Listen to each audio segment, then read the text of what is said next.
नमस्कार, मी दीपाली सर्वांचं स्वागत करते माय प्रेग्नावर्ल्ड या आपल्या YouTube चॅनलमध्ये, ज्यामध्ये आपण प्रेग्नन्सी रिलेटेड खूप सारे व्हिडिओज पाहत असतो, ते सुद्धा मराठीमध्ये। आजचा आपल्या व्हिडिओचा टॉपिक आहे गर्भावस्थेच्या दरम्यान गर्भवतीने अशा कोणत्या पदार्थांचा समावेश करायला हवा की जेणेकरून गर्भामध्ये वाढणाऱ्या बाळाचं वजन हे उत्तम राहील, जन्माला येणारे बाळ हे गुटगुटीत गुबगुबीत आणि निरोगी जन्माला येईल। जर तुम्ही सुद्धा प्रेग्नंट असाल तर आजचा हा आपला व्हिडिओ शेवटपर्यंत पाहत राहा। व्हिडिओ आवडला तर व्हिडिओला लाईक शेअर कमेंट करा। चॅनलला नवीन असाल आतापर्यंत सबस्क्राइब केलं नसेल तर सबस्क्राइब करा आणि शेजारी असणारे जे बेल आयकॉन आहे तेही प्रेस करा, जेणेकरून येणाऱ्या नवीन व्हिडिओचा अपडेट तुम्हाला मिळत राहील।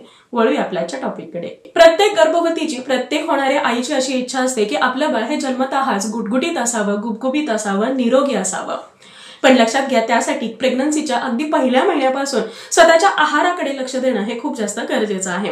नॉर्मली प्रेग्नन्सीचा जेव्हा 5वा-6वा महिना चालू असतो किंवा त्यानंतर सोनोग्राफीमध्ये आपल्याला असं समजतं की बाळाचं वजन हे कमी आहे किंवा गर्भाचं वजन हे कमी आहे, आईचं एम्नियोटिक फ्लुइड हे कमी झालेलं आहे, ज्या कारणामुळे बाळाची वाढ ही व्यवस्थित होत नाही आणि त्या दरम्यान मात्र आपण टेन्शनमध्ये येतो। पण लक्षात घ्या, आईने जर तिच्या आहारामध्ये योग्य त्या पदार्थांचा समावेश केला तर गर्भाची वाढ ही अतिशय उत्तम पद्धतीने होते। जे काही एम्नियोटिक फ्लुइड आहे किंवा गर्भजल आहे याची मात्रा सुद्धा उत्तम राहते, ज्या कारणामुळे जन्माला येणारं बाळ हे अगदी गुटगुटीत गुबगुबीत आणि निरोगी जन्माला येतं। असे कोणते पदार्थ आहेत की जे पदार्थ आईने खायला हवेत? प्रेग्नन्सीच्या दरम्यान गर्भाचं वजन हे कमी राहण्याचं एक कारण म्हणजे आईचं लो प्रोटीन डाएट। जर आईला तिच्या आहारामध्ये पुरेशा प्रमाणामध्ये प्रोटीन मिळत नसेल तर त्यावेळी गर्भाचं वजन हे म्हणावं तेवढं वाढत नाही, कारण प्रोटीनमध्ये अमिनो ऍसिड असतं की ज्यामुळे गर्भावस्थेच्या दरम्यान आईचा एम्नियोटिक फ्लुइड हे उत्तम राहतं आणि बाळाची वाढ सुद्धा छान पद्धतीने होते। आहारामध्ये प्रोटीन उत्तम पद्धतीने घेण्यासाठी एक महत्त्वाची गोष्ट म्हणजे तुम्हाला तुमच्या आहारामध्ये अगदी प्रेग्नन्सीच्या पहिल्या महिन्यापासून ते डिलिव्हरी होईपर्यंत जे काही दूध आणि दुग्धजन्य पदार्थ आहे तर त्यांचा समावेश जास्त प्रमाणामध्ये करायचा आहे। जर तुम्हाला नॉर्मल दूध आवडत नसेल तर त्या दुधामध्ये तुम्ही शतावरी कल्प टाकून घेऊ शकता, केसर टाकून घेऊ शकता, हळदीचं दूध तुम्ही घेऊ शकता किंवा थोडीशी खडी साखर टाकून ते दूध सुद्धा तुम्ही घेऊ शकता। दिवसभरामध्ये सकाळी उठल्याबरोबर किंवा रात्री झोपण्यापूर्वी तुम्ही 1 ग्लास दूध हे जरूर घ्यायचं आहे। या व्यतिरिक्त इतर जे काही दुग्धजन्य पदार्थ आहेत त्यांचा समावेश सुद्धा तुमच्या आहारामध्ये करायचा आहे। विशेषतः जर तुम्ही लोण्याचा समावेश तुमच्या आहारामध्ये करत असाल तर त्यावेळी सुद्धा बाळाची वाढ ही उत्तम होते। गर्भावस्थेच्या दरम्यान लोणी घेत असताना मात्र एक काळजी तुम्हाला घेणं गरजेचं आहे। हे लोणी घरामध्ये काढलेलं असावं, ताजं असावं। शिवाय जर तुम्ही नॉर्मली 4 ते 5 महिन्याच्या दरम्यान लोण्याचा तुमच्या आहारामध्ये समावेश करत असाल तर होणाऱ्या बाळाच्या हृदयाचं आरोग्य हे सुद्धा उत्तम राहायला मदत होते। या व्यतिरिक्त बाळाचं वजन सुद्धा छान व्हायला मदत होते। लोण्याबरोबरच तुम्ही ताकाचा समावेश सुद्धा तुमच्या आहारामध्ये करायचा आहे। ताकाला पृथ्वीवरचं अमृत असं म्हटलं जातं, कारण याचे गुणधर्म सुद्धा तेवढे जास्त आहेत। आईचं डायजेशन उत्तम राहण्यासाठी, जे काही खाल्लेलं आहे हे व्यवस्थित पचण्यासाठी, त्यातील पोषण तत्व बाळापर्यंत पोहोचवण्यासाठी हे ताक खूप जास्त फायदेशीर ठरतं आणि म्हणून प्रेग्नन्सीच्या दरम्यान डेली तुम्हाला 1 ग्लास ताकाचा सुद्धा समावेश तुमच्या आहारामध्ये करायचा आहे। या व्यतिरिक्त गर्भवतीने तिच्या आहारामध्ये दह्याचा सुद्धा समावेश करणं गरजेचं आहे। डेली नाही पण 1-2 दिवसाआड का होईना पण तुम्हाला दही हे तुमच्या आहारामध्ये जरूर ठेवायचं आहे। दह्यामध्ये खूप सारे नॅचरल प्रोबायोटिक्स असतात की ज्यामुळे तुमची इम्युनिटी ही बूस्ट होते, तुमचं गट हेल्थ उत्तम राहतं। शिवाय तुम्ही जे काही खाल्लेलं आहे हे व्यवस्थित तुमच्या अंगी लागतं आणि अर्थातच बाळाला सुद्धा उत्तम पोषण मिळतं, एम्नियोटिक फ्लुइडची मात्रा वाढते आणि बाळाचं वजन सुद्धा छान व्हायला मदत होते। याशिवाय गर्भवतीच्या आहारामध्ये डेली 3 ते 4 चमचे तुपाचा सुद्धा समावेश असायला हवा। हे तूप घरी बनलेलं असावं, गाईचं तूप असेल तर अतिशय उत्तम आहे, म्हशीच्या तुपाचा सुद्धा तुम्ही तुमच्या आहारामध्ये वापर करू शकता। प्रेग्नन्सीच्या दरम्यान भरपूर प्रोटीन मिळवण्यासाठी तुम्ही पनीर आणि चीज या 2 पदार्थांचा सुद्धा समावेश तुमच्या आहारामध्ये करू शकता।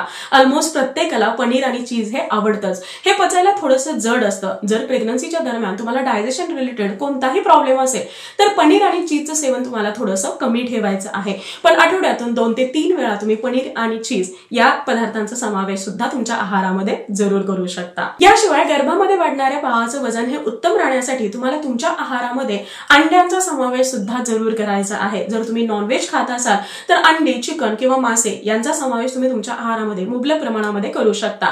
यामध्ये भरपूर असं प्रोटीन असतं। शिवाय आईची ताकद वाढवण्यासाठी, इम्युनिटी बूस्ट करण्यासाठी किंवा बाळाच्या गर्भामध्ये वाढणाऱ्या बाळाच्या ब्रेन डेव्हलपमेंटसाठी सुद्धा हे सगळे पदार्थ खूप जास्त गरजेचे असतात। या व्यतिरिक्त तुम्हाला तुमच्या आहारामध्ये भरपूर अशा फळभाज्या आणि पालेभाज्या सुद्धा घ्यायच्या आहेत। ज्या काही सीझनल फळभाज्या आणि पालेभाज्या आहेत तर त्या सर्व पालेभाज्यांचा समावेश तुम्हाला तुमच्या आहारामध्ये रेग्युलरली करणं गरजेचं आहे। दररोजच्या जेवणामध्ये तुम्हाला कमीत कमी एक पालेभाजी तरी तुमच्या ताटामध्ये जरूर ठेवायची आहे।